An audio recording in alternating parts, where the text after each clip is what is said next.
Non, la France n'a pas à s'excuser d'avoir colonisé. Elle n'a pas à s'excuser tout court. Là, j'en reviens à ce que je disais sur ma précédente vidéo sur la conquête de l'Empire aztèque par les Espagnols. Il faut arrêter de moraliser l'histoire. L'histoire, c'est des rapports de force, des dynamiques, des mouvements qui s'opèrent assez naturellement, des volontés de puissance.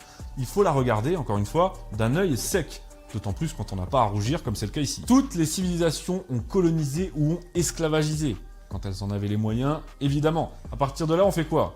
On s'excuse? Ok, ben dans ce cas, tout le monde s'entre-excuse, on fait un barbecue puis on n'en parle plus. On demande aux Africains de s'excuser d'avoir réduit d'autres Africains en esclavage. On demande aux Arabes d'avoir commis la traite la plus longue et la plus brutale de l'histoire, qui dure encore d'ailleurs, hein, il suffit de voir ce qui se passe en Mauritanie. On demande aux Italiens de s'excuser pour la conquête de la Gaule, aux Japonais envers la Chine. On peut même s'excuser en tant que vertébrés d'être sortis de l'eau et d'avoir colonisé la terre ferme. Donc non, la France n'a pas à s'excuser, nous n'avons pas à avoir honte de notre puissance, puisque c'est de ça dont il est question, notre puissance. Comme le dit si bien Bernard Lugan, il faut arrêter de vivre dans un monde castré et parler viril. Eh bien, parlons viril, nous ne devons rien à ces gens-là, à ces repentants.